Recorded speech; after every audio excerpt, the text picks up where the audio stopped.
დავწყე. საქართველოს მომავალზე მსჯელობისას უეჭველად უნდა დაუბრუნდეთ წარსულს. წარსულის მაგალითები გვიჩვენებს თუ როდის რა განსაცდელის ჟამს საქართველო როგორი მადლით გამოდიოდა ამა თუ იმ მდგომარეობიდან. ჩვენს ისტორიას უამრავი ასეთი მაგალითი აქვს, როცა რწმენით განმტკიცებული ქართველი კაცი საქართველოს ბედს იხსნიდა, ასე ვთქვათ, ანუ ერთ კაცსაც კი შეეძლო ეხსნა საქართველოს მაშინდელი მდგომარეობა და მისი გამოყვანა განსაცდელიდან შესაძლებელი ხდებოდა ამა თუ იმ კაცზე დაშვებული მადლით. ეს იყო ომებში გამოცხადებები და სხვა და სხვა. აი ეხლა დღეისათვის საქართველოს რაც განსაცდელი აქვს, ეს არის რომ სარწმუნოება ვერ დგას თავის დონეზე, რა თქმა უნდა, არეულია ბევრი რამ და ვინც ზოგადად ვიწოდებით მართლმადიდებლად, მაინც ჯერჯერობით ვერ ვართ ჩვენი სათანადო ცოდნით ავჭურვილი, რაც მართლმადიდებელს ჭირდება და ამიტომ აი ამ თემების გავრცობა არის აუცილებელი და მაყურებელისა და მსმენელისთვის ამის მიწოდება. დღეისათვის საქართველოში აგრეთვე ერთ-ერთ ჯერჯერობით მოუგვარებელ სირთულედ რჩება ტერიტორიული იმის მთლიანობის ტერიტორიული კუთხეების დაკარგვა. დღეისათვის საქართველო არის ძალიან პატარა, ასე ვთქვათ, მაშინდელთან შედარებით, როცა რწმენა იყო უფრო ძლიერი, როცა სულიერი მეცნიერება იდგა მაღალ დონეზე და საქართველოს დღეს არ გააჩნია სხვა გამოსავალი, თუ არა ისევ და ისევ რწმენის სიმტკიცით გამოსვლა ამ მდგომარეობიდან. მადლობა ღმერთს, რომ ამჯერადაც უმგეშოდ არ დაგტოვა უფალმა და გაგვიცხადა დღეისათვის ყველაზე მნიშვნელოვანი რამ. ეს არის საქართველოს ერთ-ერთი კუთხიდან, სვანეთიდან მოვლენილი იგივე გამოცხადება ნიშნავს არა მხოლოდ პირდაპირ იმას, რომ უფალი ჩვენ პირადად გამოგვეცხადოს და გვაუწყოს რამე, როცა მის მადლს და საიდუმლოებებს გვამცნობს, ეს იგივე გამოცხადებაა, რომ ჩვენ ეს მივიღოთ, გავითავისოთ და იმის შესაბამისად ვიმოქმედოთ. რამდენიმე წელიწადია სვანეთიდან გაცხადდა, რომ სოფელ ნაკრის ერთ-ერთ კლდეში გამოქვაბულში ნაპოვნია ბერის სენაკები, წინასწარმეტყველური ნიშნები და ჯვრები. ზოგადად მთელი სულიერი მეცნიერებაა მოცემული აი ამ გამოქვაბულში, ანუ ადამიანის გაჩენის დღიდან განაღმრთობამდე თითქმის ყველა ნიშანია მოცემული ამ გამოქვაბულში და სანამ ამის გათავისება არ მოხდება საქართველოში, სანამ ამ სულიერი მეცნიერების გამოვლინება იმ დონეზე და იმ საფეხურზე არავა, ანუ წადილი მართლმადიდებელისა, რომ მან შეიმეცნოს მეტი, უფრო მეტად არ გამოვლინდება და არ გაითავისებს ქართველი ხალხი ამას, რასაკვირველია, განსაცდელები არ მოიხსნება.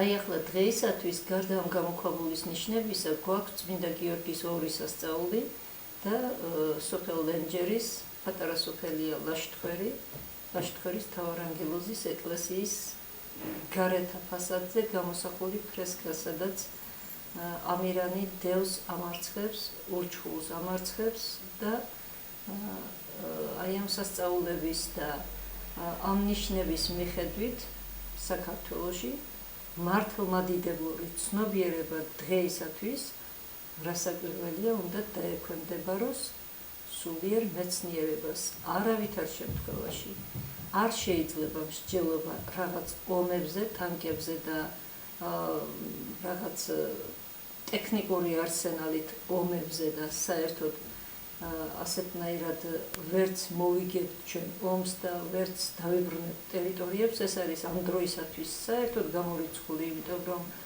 უფალს ნებავს მშვიდობიანად სულიერი მეცნიერებით და ბოროტებასთან მიმართებაში სიკეთის და სათნოების კიდევ უფრო გაძლიერებით და სიწმინდით იძლიოს ყოველგვარი განსაცდელი.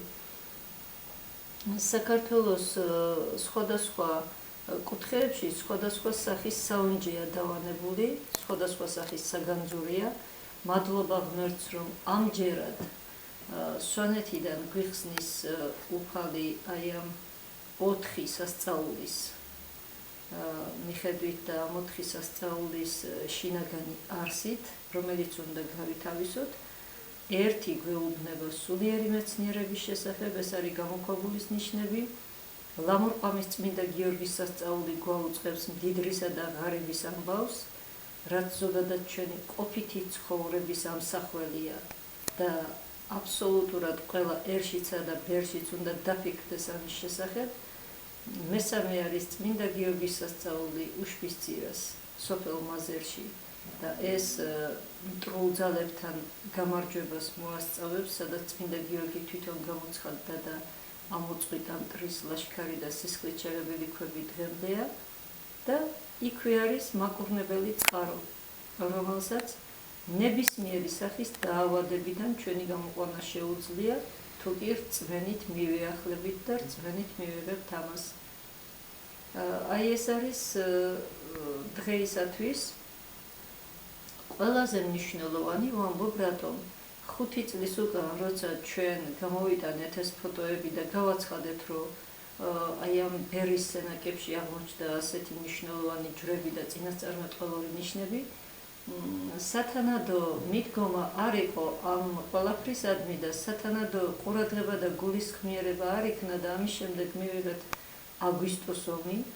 ამის შემდეგ მოხდა ის, რომ ჩვენი რელიგია გაუთანაბრდა სხვა რელიგიებს, ანუ გაუთანაბრდა, ვამბობ, როგორ ჩვენ სახელმწიფო რელიგიად ქრისტიანული მართლმადიდებლობა ითვლებოდა და ეხლა ჩვენს ქვეყანაში უკვე ჩვენ როგორც ასეთი მთლიანად ვერ გვაქვს ჯერ კიდევ გათავისებული თუ რას ნიშნავს მართლმადიდებლობა და რაღაცა არამართებული მიმართებები შეიძინა ამ ყველაფერმა და სარწმუნოებაში განმტკიცება საჭიროა იმდენად, რამდენადაც ერთადერთი ხსნის გზა საქართველოსათვის დღეს არსებობს სარწმუნოებაში განმტკიცების გზა.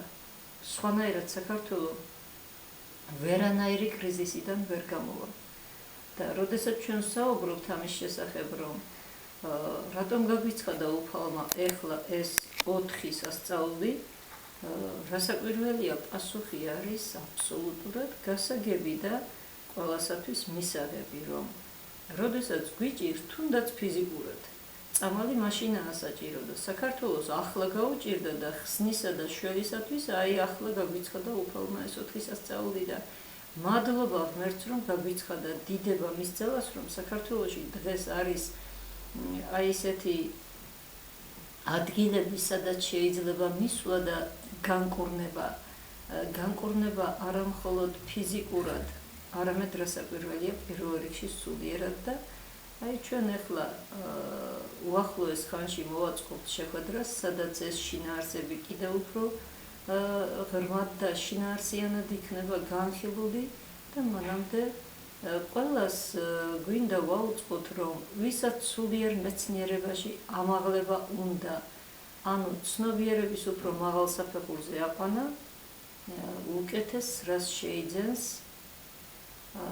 ვიდრე აი ამ გამოქვაბულის ჯვრები და წინასწარმეტყველური ნიშნებია, რომლის მიხედვითაც აბსოლუტურად ყველა საფეხურებრივი გზა, რაც მართლმადიდებელმა უნდა გაიაროს, გაჩენის დღიდან განაღმრთობამდე მოცემული არის ამ გამოქვაბულში და სხვა კი არაფერი